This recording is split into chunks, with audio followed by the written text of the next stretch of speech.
Hello, Blackhawks Nation. Welcome to the Blackhawks Daily, your favorite recap of the daily buzz around your Chicago Blackhawks. I'm your host, PJ Benoit, and thank you so much for tuning in as we uplift, support, and celebrate our beloved Hawks as they're basically tearing through this centennial season. If you're new here, welcome. Please hit the subscribe button if you wouldn't mind. It means a lot to me. It'll also be just awesome to have you along as we're building this fantastic community. You'll see all these wonderful people in the comments. We've got we've got our top 4 topics of the day. So let's dive in, shall we? As you know, we're on a West Coast swing. We hit West and West Coast. We hit LA. Sorry, we hit Las Vegas. My God, 2 games ago, eked out a shootout loss, unfortunately, but we got a point. But still, super high caliber team.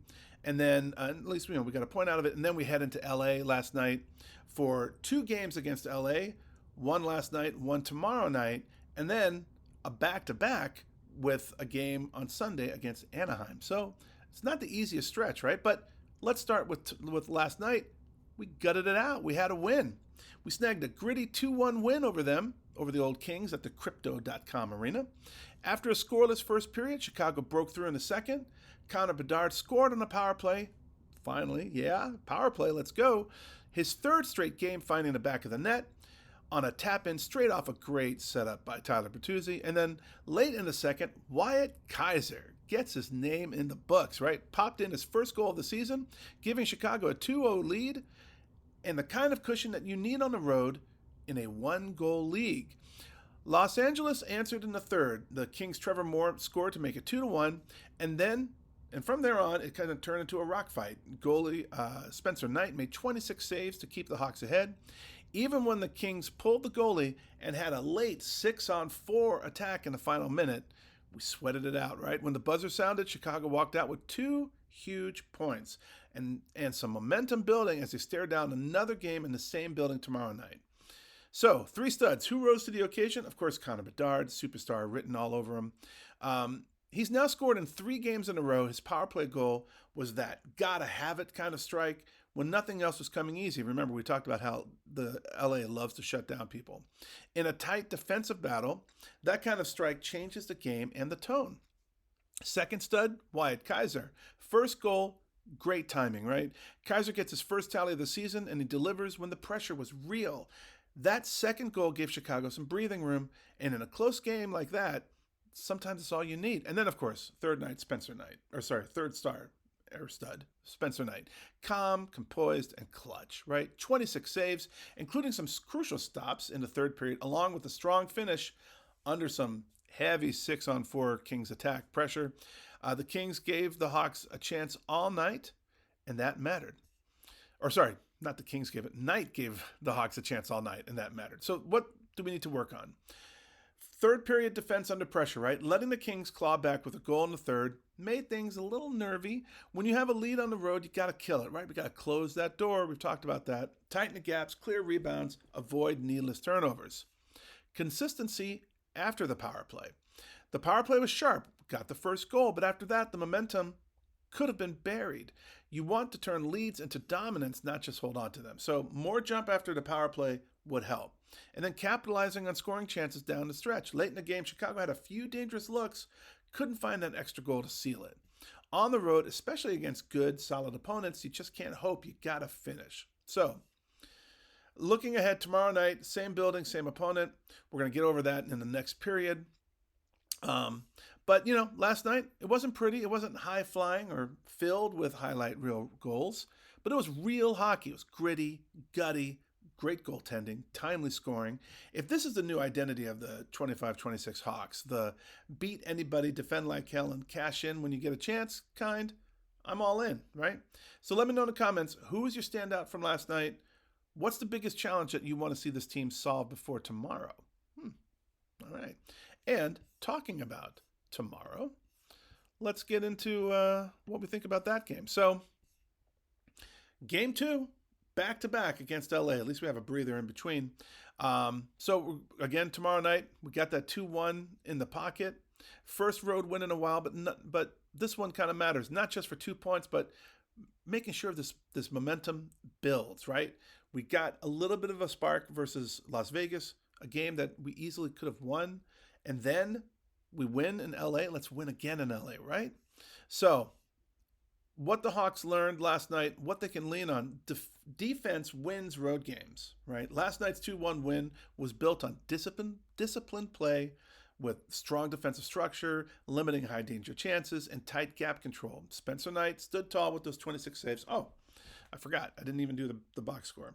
Let's talk about the box score really fast from the Kings. We had 2 goals. They had 1. We had 36 shots, right? Love the volume. Get it on net. Good things happen when you let the puck go. They had 27 shots. We had 25 block shots. That's a good amount for us. They had 20. 13 hits. They had 20 hits. We won 26 faceoffs. They won 33. We were 1 for 3 in the power play, but penalty kill, they were, for their power play, they were 0 for 5, right? So our penalty kill, perfect. So really great stats there. So going back to tomorrow night's game, of course, we talked about defense winning games, but we also got the Stars delivering again. Bedard gets it done. Connor, he found the back of the net on a power play, continuing his hot streak. That kind of top-line production can bail you out on the road, keep pressure off the rest of the lineup. And then depth showing up, big secondary contributions. The second goal by Wyatt Kaiser, right? He's been off the score sheet all season. To see his name pop in there, wonderful. Takes the pressure off everyone else, right? So the more we can spread that love around, the better we're going to be. And that goal gave the Hawks breathing room, a sign that upgrades from all over the lineup matter, right? Not just from the top guys. So heading into tomorrow, the confidence, the structure, a sense that this group can grind out wins on the road, well, that's real now. The Kings are no pushovers, right? They're still dangerous at home, even though we talked about this before. Their road record's way better than their home record. But coming off of last night's loss, expect them to come out with some urgency. Their veteran defense and transition game can be dangerous, especially if we get sloppy or overly aggressive. So things that we need to avoid. We can't let their pressure get to us. The Kings are going to push. They're going to forecheck hard. They're going to try to create chaos. We need to stay disciplined, strong gap control, smart puck movement. Make the power play count, but stay patient. Bedard delivered last night under pressure. If we get chances again, we've got to be sharp, but we can't cheat defense for offense. So stay ready on every shift. This is a back-to-back. The ice feels different. The legs feel heavier. You got to skate, compete, even when the body says slow down. It's even going to be more prevalent on Sunday. But again, this matters tomorrow night. So what am I predicting? 2-1 last night. I say 3-1 tomorrow night, right? For us, a Blackhawks win. Why? Because we're playing with momentum and confidence coming off of last night's win. The defense and goaltending look solid. If we can hold that together, we don't need another high-scoring night to win again. And the Kings tend not to allow a lot of goals. Their play is pretty smothering and a little stale, but we got to fight through that, right? The Kings will be pushing hard, which means it might provide chances for us to have some really good quality counterattacks. If Bedard or someone in the top 6 strikes again, that could be enough. But if they slip up, let one too many odd man rushes, get sloppy on a penalty kill, this one can easily turn. I see a tight, fast game with speed and structure winning out. So what we should watch closely, how the Hawks manage their energy and their structure throughout the second night of a back-to-back, and whether the special teams hold up. Penalty kill for Chicago, power play defense for LA, and who steps up beyond the top line. Depth matters in road games, especially in California. So let me know, if you watched the game, let me know what your comments are. Who do you think is going to be tomorrow night's unsung hero? Kaiser stepped up. No one picked him. Who do you think is going to be a star tomorrow? And who do you think needs to be consistent? Obviously, I think Bertuzzi just doing his magic. His passes are gorgeous. So I'm going to say Bertuzzi is going to be a big factor tomorrow night. That's just me. But let me know what you guys think. And also let me know what your score predictions are. Moving on from there, let's talk about another person that we've kind of touched on before, Teuvo Teravainen, how important he is, but also The Athletic did a great story on him about his spin. So let's get into that. Why It's basically a spin class with him, right? Why his hockey IQ leaves everyone else shaking their heads. So let's give Teuvo some spotlight, even though he never wants it, but he absolutely deserves it. Teuvo Teravainen, nicknamed Turbo by our dear Captain Sirius, Mr. Taves. He's a quiet genius, basically. But let's be honest, there's nothing about his game that screams turbo, right? You got Nazar, you got Oliver Moore. Those guys are like turbo. Teuvo, not so much. He's not flying around like Bedard and the other guys. He looks calm, almost casual, but that's the brilliance of it. His hockey brain is working 3 steps ahead of everyone else, and the Blackhawks are better because of it. So let's start with this. Frank Nazar said that Teuvo doesn't pass the puck. He spins it with intention.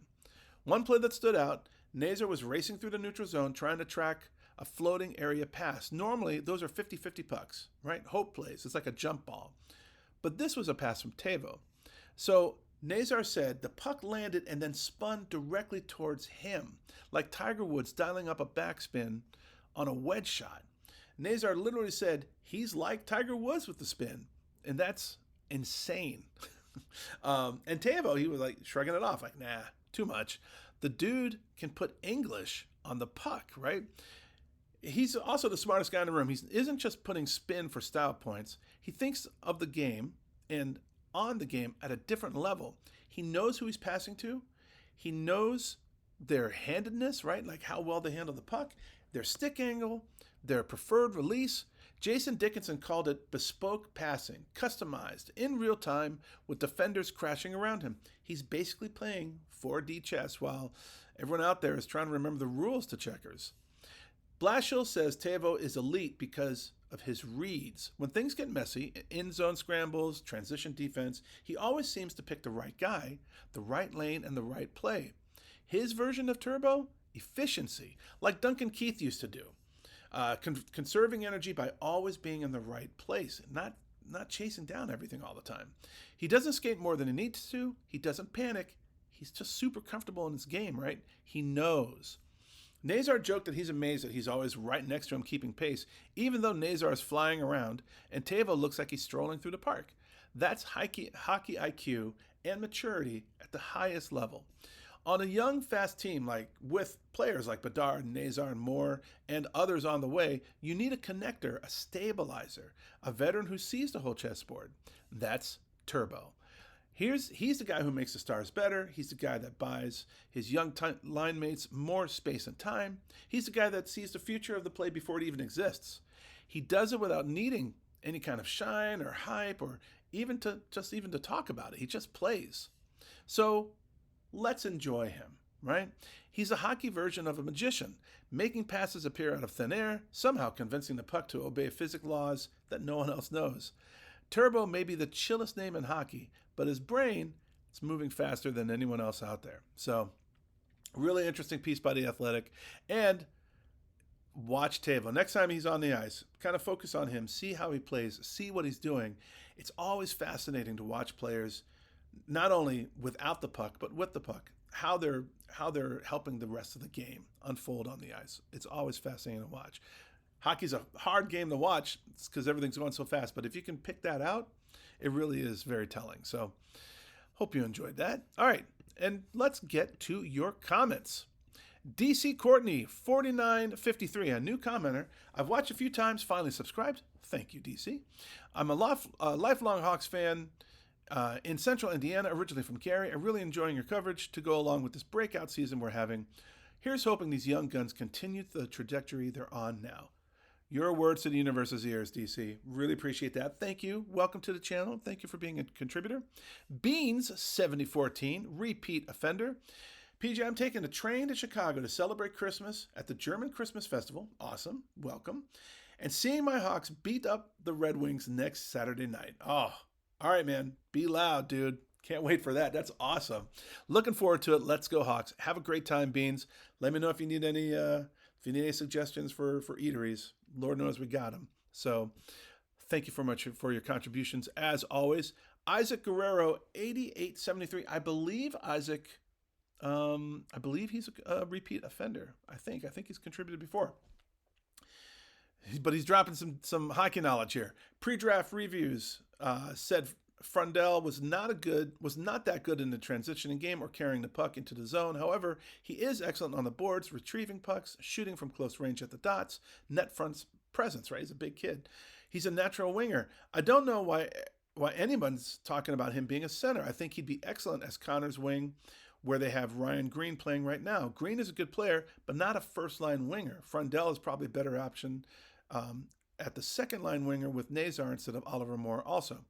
Yeah, and we're very excited to see him, right? Like, he's a talent, taken in the first round, like third overall. So, great player. I think they got him playing at center, or talking about him at center, because just round out the game, see where you really fit. But yeah, he's got some really soft hands, big presence. He's going to be a great addition when he gets here. I hope that his time in Sweden really works out well. And he's also talking about Donato as well. Isaac mentioned that Donato's a finisher and a shot producer. He can create his own offense and is better with a distributor, right? Last year he scored on the power play bumper roll. This year that role's gone to future piece Nazar. Donato's been here for 4 years, also part of the future. Last year Donato played with distributors Bedard and Teravainen. This year he's got Doc. I like Green, but Donato would finish a lot more off of those plum chances Green have missed already. He has, but I feel Green's going to get there. Donato obviously is clearly a very important part of the team as well. Donato's being asked this year to play third line shutdown with Dickinson and Mikheyev. Not really offensive players, and yet Donato's still producing. Donato's a warrior, plays tough hockey, doesn't show up on blooper reels, deserves a bit higher grade. You know, he does. We haven't really talked a lot about him other than his signing on the offseason and whenever he's popping off, in these games. But you're absolutely right. He's a key part of this offense. We'll try to get a piece on him out in the near future. Thank you. Thank you very much, Isaac. Really appreciate your contributions. Joshua Bauman said that yesterday he thought that Bertuzzi was going to get the first goal off of a Bedard assist. Had that flipped, leading our Blackhawks to winning 3-1. It's 2-1. You're close, man. I predict Bedard dog walks the entire LA Kings roster. Let's go Hawks, and let's hope he does that Saturday night. That would be amazing. P.S. Found out you're part of a larger orbit of daily shows for NHL teams. I haven't watched any of the others, but I can only assume you're the very best one on the lot. Well, that's very kind. I probably suck compared to everyone else, but I appreciate your confidence, and thank you very much, buddy. Really appreciate you, Joshua. You rock. John R., 5615. Donato due for non-top line getting a squeaker, a.k.a. Doc. So in other words, he's saying that Donato also is someone who's an unsung hero. Thank you, John, for your contribution. I think this is your first one, so thank you. Welcome to the channel. Thank you for speaking up. And finally, we got Lester, 7L1, the commander, repeat offender extraordinaire. Hey, PJ and everyone. Stay loose, have a groovy day. Loves the black jerseys. He thinks that the Blackhawks will lose. The Ducks are going to lose to the Blackhawks 7-2. LA will lose 6-4 to our Chicago Blackhawks. Combined score probably over both games. I feel that Bedard will finish in the top 3 in scoring and more in 2026, hopefully number 1. Absolutely, sir. We may see a penalty shot during one or more of these road games. I feel with the Hawks scoring. Yes. Stay warm, safe in our current Chicago metro area weather, and have fun and be cool. All right. Thank you so much, Commander. As always, really, really appreciate it. And have a great weekend, guys, right? It's going to be a little bit chilly out there. Go Bears on Sunday. Go Hawks on Sunday. We got a lot of watching to do, so looking forward to it. Thank you for being along with the show, right? So that's a wrap for today, Blackhawks Nation. If you're new here, welcome to the channel. Please like and subscribe. If you are subscribed, thank you so much for your support and for sharing about the channel to all your family and friends and neighbors. Get them all in here. The more, the merrier. If you made a comment, thank you for sharing your thoughts and your expertise and your passion about the Hawks with us all. We're all better for it. And if you're a repeat offender in the comment section, thank you so much for your contributions. It's absolutely an honor building this community with you. As I always say, it makes my every day. But really, thanks to all of you watching for, as we celebrate the very best team in hockey with the very best fans in all of sports in the very best city this gorgeous blue dot has to offer. That does it for now. I am PJ, and we'll see you next time on the Blackhawks Daily.